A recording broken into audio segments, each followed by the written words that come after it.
everybody. As everyone knows, since the COVID period through May, and we're going to, I think, continue through to the end of June into July. Want to be highlighting obviously the value of engaging and working buy-in from Australian businesses, because if we do that, then our economy is a lot stronger for it. And today we've got a very exciting fintech, which is mx51. So I'll hand you over to Victor to do introduction of himself and his business. But welcome, and thanks for being involved. Yes, thank you, Andrew. Thank you for the opportunity. Let's kick off a little bit about myself. I've been in financial services pretty much all my career. I started off as an engineer, in tech, and moved myself through project management, program management, and probably for the last decade, before MX51, the last decade in banking, in product. MX51 was started about 3 years ago, and we really focused on what were the pain points, or solving for the pain points around commerce and payments. And the MX component of the name, MX really stands for merchant experience. So we're obsessed about the merchant experience, and 51 is a number that represents sort of cutting edge technology and innovation. Awesome. It's got, it's always a beauty. And if anyone, and you probably know more than anyone as well, if you're setting up a business, one of the hardest things personally for me was getting a name. Because they're all registered and taken. It's probably one of the most painful experiences ever. So it's amazing to have a good story like that behind the name. So then for you then, you've had an amazingly successful career, corporate, and then you've thrown yourself 2 feet into the startup world. Like, why? Yeah, it's a good question. I think, I love my corporate career, but one of the things you discover when you work for a large corporate is it's just so hard to get innovation done, to do anything innovative, right? And corporates are way down by legacy infrastructure and a real cost prohibitive approach to innovation, right? And so we did MX51 because we really wanted to do something quickly, and payments was such a fast moving paced environment. You really needed to move quickly, and that's why I sort of jumped out of corporate world to do something. Amazing. And so what have you learned to date then, going alone? Well, it's definitely a lot harder than you first think. And one of the things I joke around about, but it's serious, is the fact that when you're in a large corporate, you have so much resources, right? And you jump into a startup and there's just no resources, and you scramble from working across sales issues to compliance issues to scalability issues, and all these things. You don't have resources, whereas in banks you had teams looking after each of those domains, right? So yeah, that's been a real challenge, a good learning. So what scares you, what excites you about developing MX51? Yeah, what scares, I think, what keeps me up at night, probably all startup founders, is the fact that growth, you need growth in order to get capital, right? The two things are very much correlated. And so how do you continue to drive that 3x growth, keep the story alive, investors put more money in? Because ultimately payment platforms are expensive to set up, right? It's like a freeway. Building a freeway, and it's annuity, right? But it costs a lot to establish up front. So that's what keeps me awake, what scares me a little bit. What excites me is just the fact that we can get stuff done. We move really quickly, we identify a pain point. We don't have to go through committees to work on things. People are empowered, and the pace is what really excites me. Cool. So there's a really pretty competitive place out there. So what is it, the problem that you feel that you're solving that others aren't, or that question? So if you think about the competitive landscape, there's some great payments companies out there. You look at lots of global players coming into the market. You've got Adyen, you've got Stripe, you've got Square, you've got Braintree. All of these are great international companies coming in. You've got Tyro locally in this space, but they all do one thing. They are disruptors and compete against banks, right? Our model is different. What we do is we empower banks. So our model, we don't go to market directly with our brand. We white label a platform for banks. So we're really focused on helping banks thrive in this disruptive world against all these disruptors that are coming into market. Yeah, and it also leans quite nicely for this video, right? Is that you can actually help the local community and then shut the door of the international players, right? Right. Yeah, absolutely. Because the dominant players in payments, apart from Tyro in Australia, but in that payment acceptance, the merchant payment space, they're all sort of international players. Yeah, very true. Or like you say, because the expense of getting a platform going, right? You need big money, and largely with that, it's big VC money back behind it, right? Absolutely. So what's the goals then for you guys then the next 3, 6, 12 months? Obviously we're probably coming out of I don't know if we have 2 dips or not. People keep talking about this W or V economic plan, but what's the goals for you guys over the next 3, 6, 12 months? Yeah, so we've been live for about 18 months, and that includes a pilot period with Westpac. So we've got a great partnership with Westpac. We're exclusive to Westpac in Australia and New Zealand. And we spent the last 18 months really getting the platform right. And to get a platform that's bank grade in compliance, security, reliability, that's not easy, right? So we really focus on getting that right. And we're about to scale Westpac. We're live with about over 4,000 sites, but later this year we start rolling out to the backbook of Westpac, which is over 100,000 merchants. So that's really exciting for us. But the next phase that we're focused on is really around growing internationally. And when we started looking at this in September last year, one of the challenges we had was, how do you scale internationally as a small business? How do you do business development in key markets, right? And we thought that it was really hard for a small business to do it ourselves. So what we did was we made a conscious decision to enroll in a program called Mastercard Start Path. It is a late stage incubator for growth startups, and we were one of 1,500 companies. It was a 6-month process, 5 stages. 12 companies made it through to Start Path. We were one of the 12 in 1,500 companies, and really what Start Path enables us is really it sort of lets us use the Mastercard assets, because Mastercard works with 24,000 banks, right? It lets us work with their product teams, their bank account executive teams to really hone in on some of the markets, and really it's an extension of our business development arm. So that's really exciting for us. Amazing. The channels and the data in that must be immense. It's like, where'd you start? Absolutely, yeah. So that's a really exciting program, and I think in the next sort of 3 to 6 months, we just started in the program, so we're really going to leverage and lean in on that program quite heavily. And also apart from international, we still got a big roadmap of capability we're going to build out. So that's exciting too. Is there any country then that you're more excited about? Obviously, Homeland become obviously famous locally, but then is there a country that you're just excited about that you just want to crack just because you've had the itch maybe for your career to work there, to do it? Yeah, well, I mean, the US is a big market, and everyone wants to get into the US. I mean, we spent a bit of time. I spent a bit of time in the US in particular late last year. We were so close on finalizing. We were in the red line phase on a contract with a bank in the US. And, unfortunately, COVID hit, and COVID had a much bigger impact in the US than it has in Australia. So I think that will slow the US down a bit. But Asia Pac's got some, and we've started pivoting around Asia Pacific and some exciting opportunities, because, some Southeast Asian countries are really fast paced in the payment space, right? So I think, Asia Pac around Indonesia, Malaysia, Thailand, Singapore, Japan, there's some really exciting markets. Well, it's like Air Wallet, right? I guess different, but still a payments, a fintech that have done pretty well out of Australia, and they're now starting to crack those international markets, aren't they?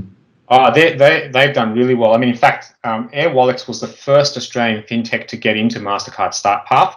Right. So they got in, I think, in the 2016 cohort. We're the third, I think. So not many Australian companies have got in so far. Oh, mate, exclusive club, love it. Always take your wins.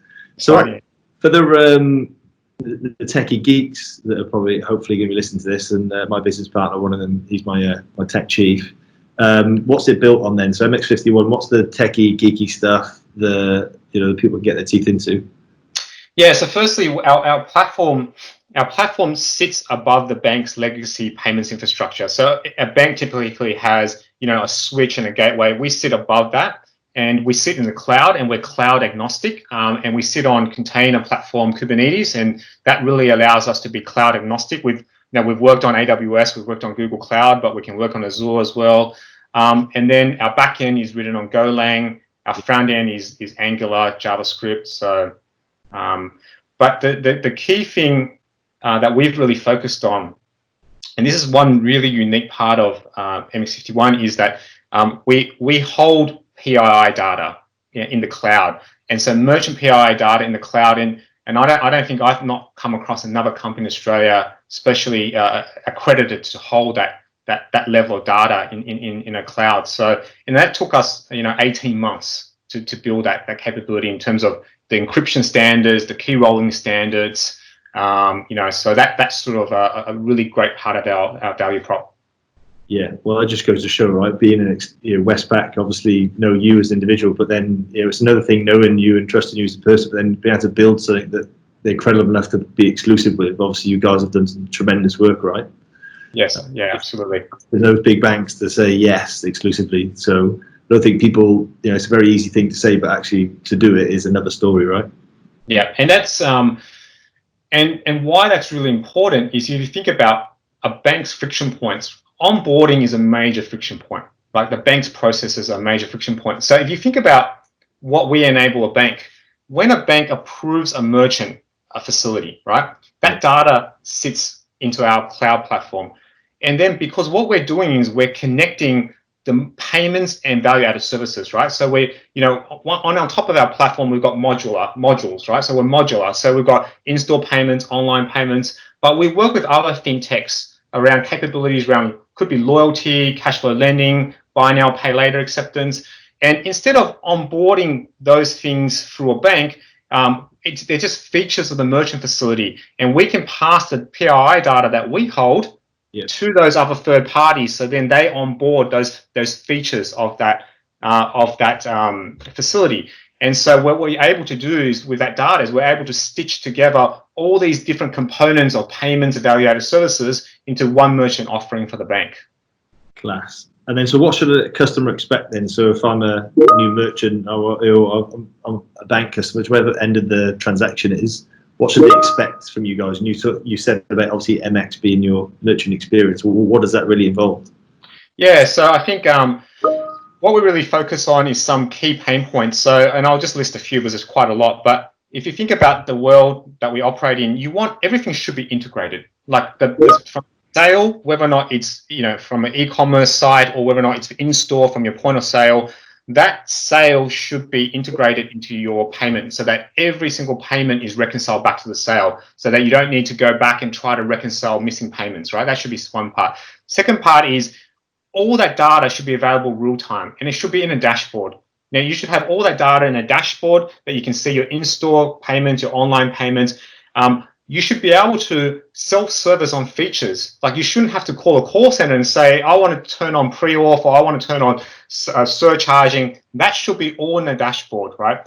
And there's sort of some of the just hygiene things. And then more importantly, what upsets merchants the most is when payments does not work. You think about an environment where you can't take a payment, that's just chaotic, right? And so what we really focus on is we have real-time monitoring. We don't just monitor the payment itself, we monitor the Wi-Fi environment in a store, into the point of sale, then into the payment terminal, into the bank switch, and back again. And we monitor that environment, and we take that data, we put that into an influx database, and we run machine algorithms to say, is this a normal looking environment? And we can pinpoint to say, actually, this store is not normal because the Wi-Fi router is cutting in and out, and that router is going to cause a lot of comms issues, right? And we can use that to proactively reach out to the merchant and say, actually, I don't think you've got a commercial grade router, or the fact that you should have a new router put in. And so we really focus on making sure that all those pain points in that merchant experience is solved for.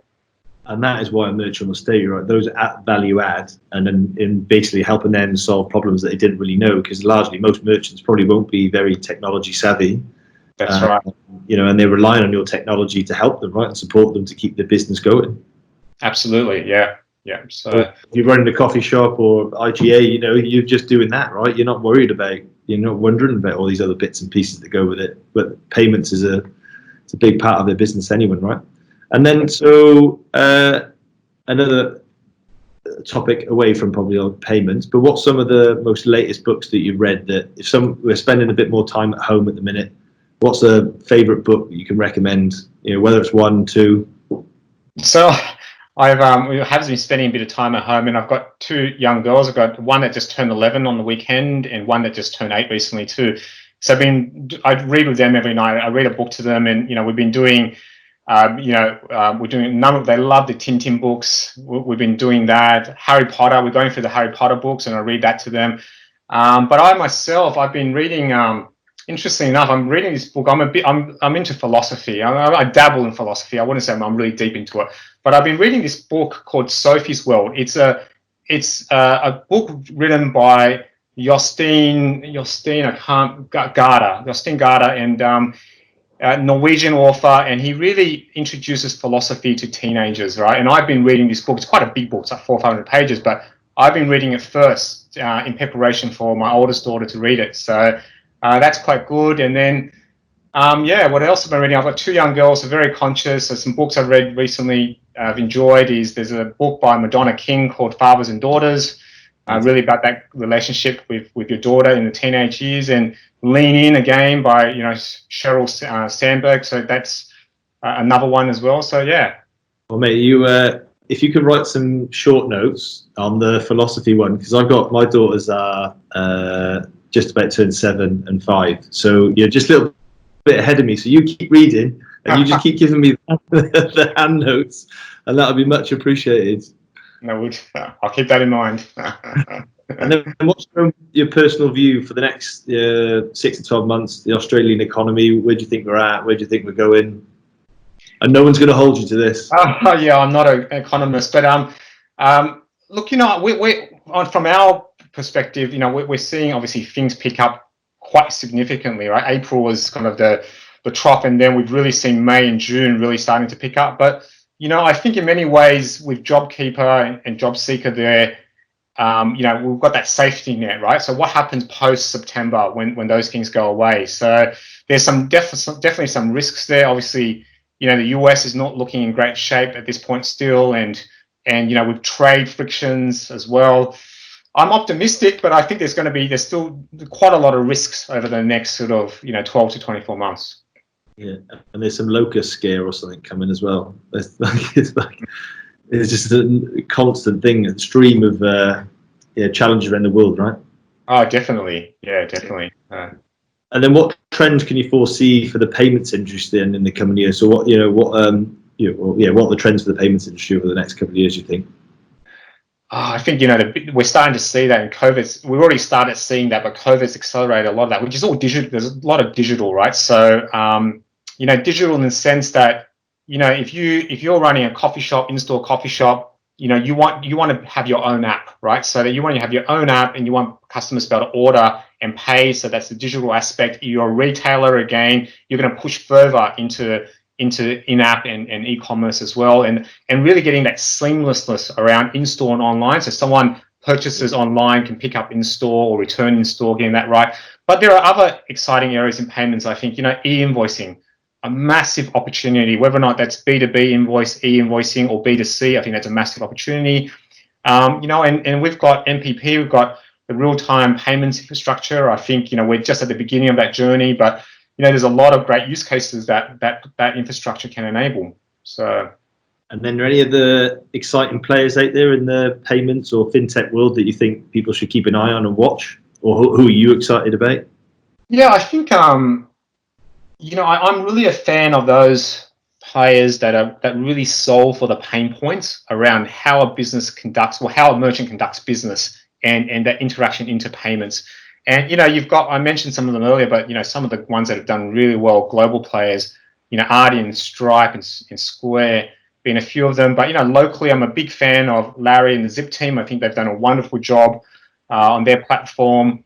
And being a part of Mastercard Start Path in my current cohort, I see a couple of exciting companies in the Asia Pac region around, one called SmartPacer and one called Hula. So there's a lot of great companies out there that are innovating. So, but it's so fast paced as well. That's what makes it exciting.